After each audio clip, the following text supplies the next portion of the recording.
ईश्वरानुग्रहमात्मविश्वासं योऽधिगच्छति समर्थः स तथा मन्ये कुबेरेन्द्रानुकम्पितः। इमान्याप्तुमेकमात्रमुपायो योग्यतो दयः सघनात्मीयता चास्य हेतोर्योज्येश्चरेण तु अनुशासनं प्रभोस्तस्य स्वीकर्तव्यं भवत्यपि। महते समर्पितात्मानस्तद्रूप समतां गताः। अर्थात आत्मविश्वास और ईश्वर अनुग्रह उपलब्ध कर लेने वाला व्यक्ति इतना समर्थ संपन्न होता है मानो उसे इंद्र कुबेर का सहयोग मिल गया। इन्हें प्राप्त करने का एकमात्र उपाय है अपनी प्रामाणिकता विकसित करना। इसके लिए ईश्वर के साथ सघन आत्मीयता जोड़नी होती है, उसका अनुशासन अपनाना होता है। महान के साथ समर्पण विसर्जन करने वाले तद्रूप होते देखे गए हैं। व्याख्या: सद्गुणों की अभिवृद्धि व्यक्ति में आत्मविश्वास बढ़ाती है। अपने पर विश्वास ही ईश्वरीय सत्ता में विश्वास है। इसे ही सच्ची आस्तिकता कह सकते हैं। ऐसे व्यक्ति प्रभु की कृपा सामर्थ्य के रूप में इंद्र का सहयोग तथा संपन्नता के रूप में कुबेर का सहयोग पाते हैं। अपनी विभूतियों का सदुपयोग कर स्वयं धन्य बनते हैं, अनेकों को कृतार्थ कर जाते हैं।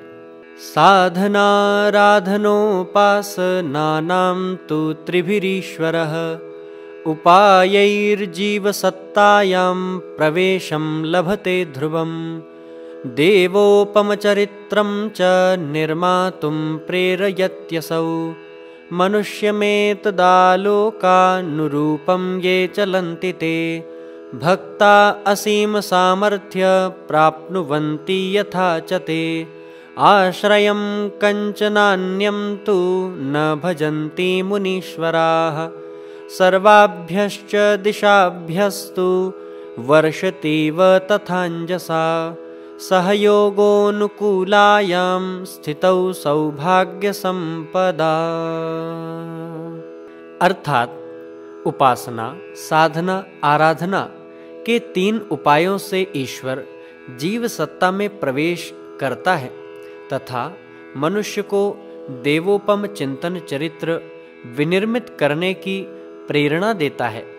इस आलोक के अनुरूप साहस पूर्वक चलने वाले भक्तजन इतनी असीम सामर्थ्य प्राप्त करते हैं कि हे मुनीश्वरों, फिर उन्हें अन्य किसी का सहारा लेना नहीं पड़ता। उन पर हर दिशा से सहयोग अनायास ही बरसता है, जैसे अनुकूल परिस्थितियों में सौभाग्य संपत्ति आदि। व्याख्या: अपने गुण कर्म स्वभाव का परिष्कार, अंदर विद्यमान दिव्य सत्ता पर विश्वास तथा प्रामाणिकता का परिचय देकर मनुष्य इस योग्य बन जाता है कि ईश्वर आलोक उसे अंदर प्रवेश कर सके। इसके लिए जो उपाय अपनाने होते हैं वे भी अपने स्थान पर अनिवार्य हैं। उपासना, साधना, आराधना के रूप में जो विविध उपक्रम अपनाने होते हैं वे इसी निमित्त होते हैं। उपासना अर्थात आदर्शों का समुच्चय, परब्रह्म के साथ अधिकाधिक समीपता स्थापित करना, उसकी प्रेरणाएं अधिकाधिक मात्रा में आत्मसात करना, सानिध्य की भक्ति भावना उभारना और चंदन वृक्ष के समीप उगने वाले वृक्षों की तरह अधिकाधिक सुरभित बनते जाना, क्रमशः अग्नि और ईंधन जैसी एकात्मता स्थापित करना। उपासना के प्रतिफल क्या हो सकते हैं उसका परिचय प्रस्तुत आख्यान से मिलता है। उपासना का अर्थ है समीपता। यूं तो भगवान कण कण में संव्याप्त हैं, ओतप्रोत हैं, पर यह समीपता उथली है, गहरी नहीं। अपने को ईश्वर के समकक्ष तद्रूप बनाने के लिए उसकी समीपता का उपक्रम बनाना पड़ता है। सामीप्य संगति का महात्म्य सर्वविदित है। यदि ईश्वर के पास बैठकर भी मानव जीवन घिनौना रहा तो यह उपासना नहीं, बाह्योपचार भर है। ईश्वर उत्कृष्टताओं का भंडार है। उसकी समीपता से भी वैसी ही विशेषताएं अंदर बढ़नी चाहिए। चंदन के समीप उगे झाड़ झंखाड़ तक सुगंधित हो जाते हैं। कीट भृंग का, टिड्डे का हरी घास में रहने से हरे होने का उदाहरण सर्व प्रसिद्ध है। उपासना सच्ची तभी है जब जीवन में ईश्वर घुल जाए। साधना, साधना का अर्थ है जीवन साधना, आत्मनिरीक्षण, आत्मशोधन, आत्मनिर्माण एवं आत्मविकास की अंतः चेतना उत्पन्न करने के लिए स्वाध्याय, सत्संग, चिंतन, मनन का नियमित प्रबंध करना। इस माध्यम से अंतर जगत का पर्यवेक्षण कर अभ्युदय का पथ प्रशस्त करना, अंतरंग में सुसंस्कारिता का अभिवर्धन और व्यवहार में सज्जनोचित सभ्यता का अभ्यास करना, इन निर्धारणों को संकल्प पूर्वक स्वभाव अभ्यास का अविच्छिन्न अंग बनाने हेतु प्रयत्नरत रहना, संक्षेप में यही है जीवन साधना, जिसमें अनगढ़ को सुदृढ़ बनाया जाता है। इसी प्रयास से नर को नारायण बनने का सौभाग्य मिलता है। वन्य पशुओं के सधने से पालतू हो जाने, किसान की साधना द्वारा ऊबड़ खाबड़ ऊसर जमीन के उर्वर हरितिमा युक्त हो जाने के उदाहरण ऐसे हैं जो बताते हैं कि साधना के माध्यम से मानव जीवन को एक उद्यान की तरह पुष्पित, पल्लवित किया जा सकता है। साधना में अपने चिंतन को उत्कृष्ट और कर्तृत्व को आदर्श बनाने के लिए हर पल प्रयत्नशील रहने की सुनिश्चित योजना बनाकर चला जाता है। उपासना कुछ क्षणों की हो सकती है, पर साधना अनवरत चलनी चाहिए। आराधना, लोक मंगल के लिए समाज को अपने उपार्जन, श्रम, समय, संपदा का अंश अर्पित करना। सेवा धर्म द्वारा समाज ऋण से मुक्ति, ईश्वरीय अपेक्षा की पूर्ति एवं सर्वतोमुखी प्रगति के तीनों ही उद्देश्य इस उदार परमार्थ परायणता के बदले ही खरीदे जाते हैं। जब मनुष्य ईश्वर साक्षात्कार के ये तीन उपाय, उपासना, साधना, आराधना अपना लेता है तो ईश्वर उच्च स्तरीय चिंतन व उत्कृष्ट चरित्र के रूप में उसके अंदर प्रवेश करता है। उसके अंदर सन्मार्ग पर चलने का साहस उत्पन्न होता है और दैवी अनुग्रह प्रचुर मात्रा में उस पर बरसता है। तमुवाच महाप्राज्ञः श्वेतकेतो समर्चना प्रभु संपर्किणी वाग्भी रूपचारोपहारकैः सदृशैः साधनैर्हीनैः संभवेत् किन्तु तस्य तां लब्धुं दयामपेक्ष्यो य मात्मोत्साही च पावनः। अर्थात महाप्राज्ञ ने कहा, हे श्वेतकेतु, ईश्वर से संपर्क जोड़ने वाली भजन, पूजा तो वचन, उपहार जैसे नगण्य साधनों से भी हो सकता है, पर उसकी अनुकंपा प्राप्त करने के लिए अपने को पवित्र, प्रखर बनाना होता है। व्याख्या, महाप्राज्ञ ईश्वर जीव के परस्पर सम्मिलित संयोग के दर्शन व प्रक्रिया को समझाते हुए श्वेत केतु से कहते हैं कि जान पहचान वाला संबंध तो स्थापित कर लेना आसान है, पर ऐसा संपर्क जिसके बदले में दैवी अनुदान बरसने लगे, ईश्वरीय कृपा अपने अंदर प्रवेश करने लगे, तभी संभव है जब स्वयं को निश्चल व तेजस्वी बना लिया जाए। बाह्योपचार तथा स्तवन, भजन, पूजन ईश्वर से संपर्क स्थापित कर लेने के माध्यम भर हैं। इसके साथ यदि अंतरंग वैसा ही दीन, मलिन तथा दुर्बल बना रहा तो यह संपर्क एकांगी और अधूरा ही है। हमारी आवाज पहुँचे पर उसका उत्तर न मिले, तो समझना चाहिए यह प्रयास असफल है। पवित्रता अर्थात निश्चलता एवं प्रखरता अर्थात तेजस्विता, ये दो शर्तें पूरी हो जाने पर विद्युत घर से ऊर्जा प्रवाहित होने की तरह प्राण प्रवाह साधक के अंदर होने लगता है। सच्ची भक्ति यही है, शेष तो मात्र कलेवर है। तथोदारमना एवं परमार्थे रतो भवेत्, सर्वेष्वात्मानमेवं ये पश्यन्त्यात्मनितानपि, वंटयन्ति सुखं दुःखं स्वयं गृह्णन्ति पूरुषाः, वसुधैव कुटुम्बं च येषामेतच्चराचरम्, उदारचेतसस्त्वेवं मनुष्याः सत्तया प्रभोः, घनत्वं याति स्वीयाभिः साधनाभिस्तु कर्मणाम्। अर्थात साथ ही उदारमना एवं परमार्थरत रहना पड़ता है, जो सब में अपने को अपने में सबको देखते हैं, जो दुख बटाते और सुख बांटते हैं, जिनके लिए समस्त संसार अपना कुटुंब है। ऐसे उदार चेता मनुष्य अपनी कर्म साधना से परमात्म सत्ता के साथ घनिष्ठ होते जाते हैं। व्याख्या: भगवान की दृष्टि में वही सच्चा भक्त है जो दूसरों के कष्ट में सहभागी बनता है। वह अपना सुख औरों को बांटता है, भले ही वह पूजा अर्चा न कर पाए। अपनी इस परमार्थ युक्त कर्म साधना से ही वह ईश्वर का प्रिय पात्र बन जाता है। सद्भावैश्च सुसंपन्नाः सत्कर्म निरताश्च ये, आत्मानस्तुल्यरूपास्ते ज्ञेयास्तु परमात्मनः। अर्थात सद्भाव संपन्न सत्कर्म परायण आत्माएं परमात्मा के ही समतुल्य होती हैं। व्याख्या: जो काम सद्भाव से प्रेरित होकर किए जाते हैं वे ही फलित होते हैं।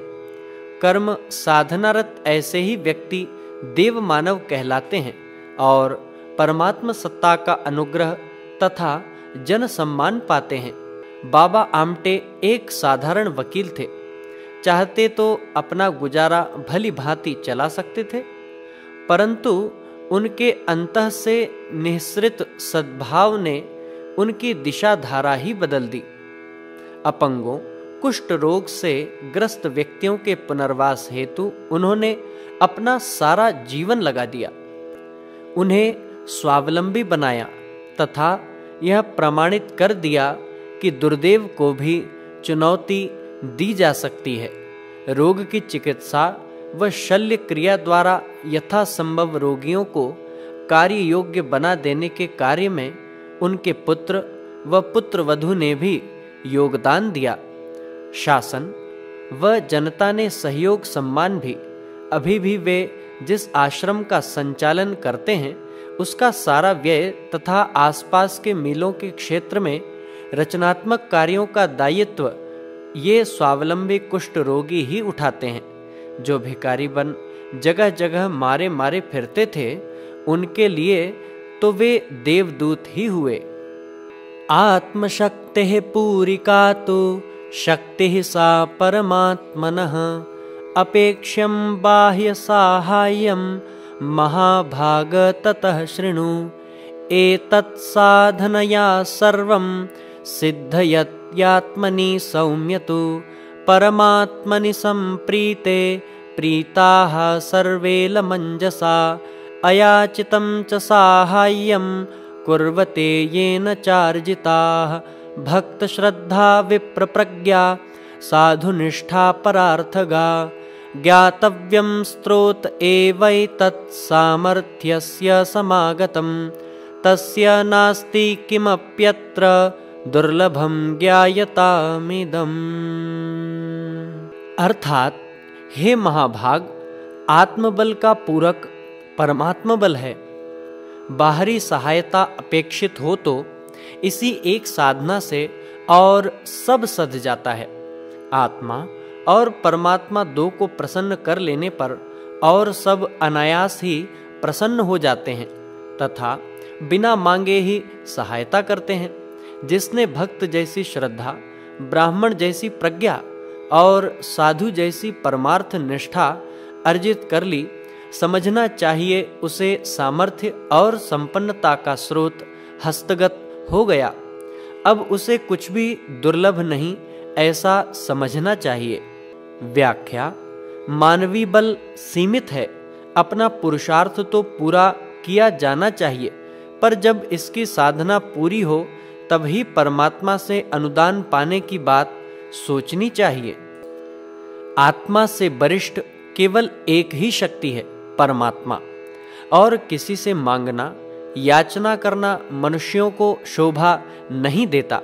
मनुष्य को अपनी पात्रता अर्जित कर परमात्म सत्ता से स्वतः ही अनुदान बरसाने की आशा करनी चाहिए। परमात्म सत्ता के अनुदान मिलने पर वह उसे भूल जाता है। जब तक नहीं मिलता तब तक आत्मबल का प्रयोग नहीं कर याचना, मनुहार में कोई कमी नहीं छोड़ता। यहाँ ऋषि पिपलाद निर्देश देते हैं कि आत्मबल को तो भूलो मत, पर साथ ही यह भी न भूलो कि इसके ऊपर भी कोई सत्ता है। आवश्यकता पड़ने पर वह अवश्यमेव सहायता करेगी। यह तभी संभव है जब मनुष्य में पूर्व वर्णित अन्य विशेषताओं के समान श्रद्धा, प्रज्ञा एवं निष्ठा का सद्भाव, सद्ज्ञान व सत्कर्म का समावेश हो जाए। श्रद्धा ऐसी हो जैसी रामकृष्ण परमहंस में थी, जो अपनी काली को भोग ग्रहण करने हेतु विवश कर देते थे।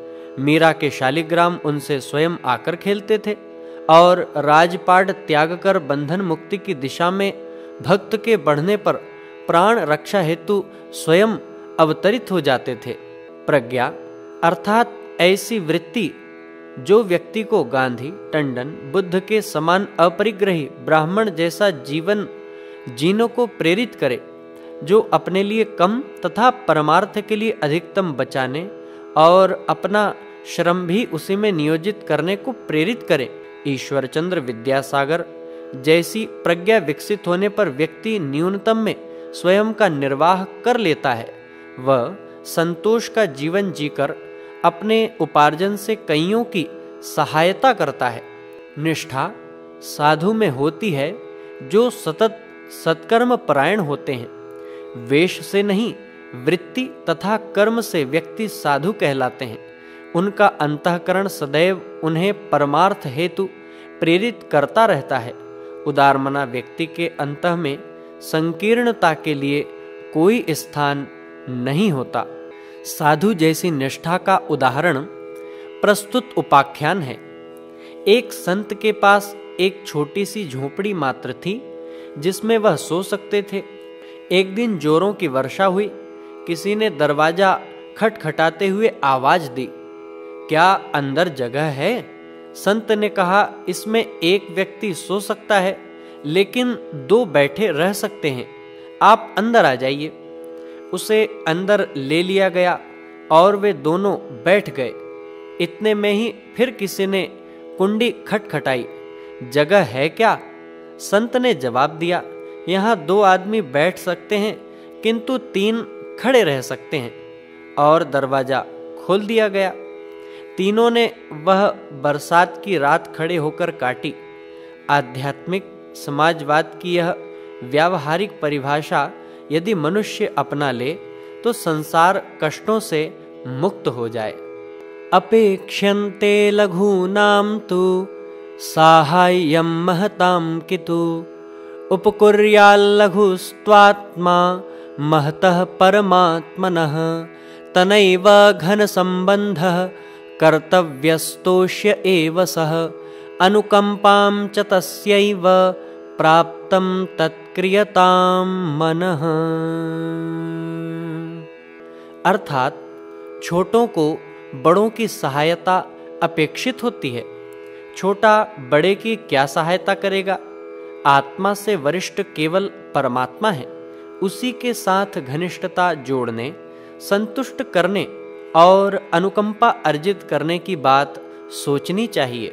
व्याख्या: जिस प्रकार पूर्व में ऋषि ने कहा आत्मबल का पूरक परमात्म बल है, उसी प्रकार यहाँ भी इसी तथ्य को और भी अधिक स्पष्ट करते हुए वे कहते हैं कि मनुष्य सहायता का पात्र है तो भी मात्र अपने से वरिष्ठ परमात्म सत्ता से। इन दोनों आत्मा परमात्मा के बीच और कोई पद नहीं है।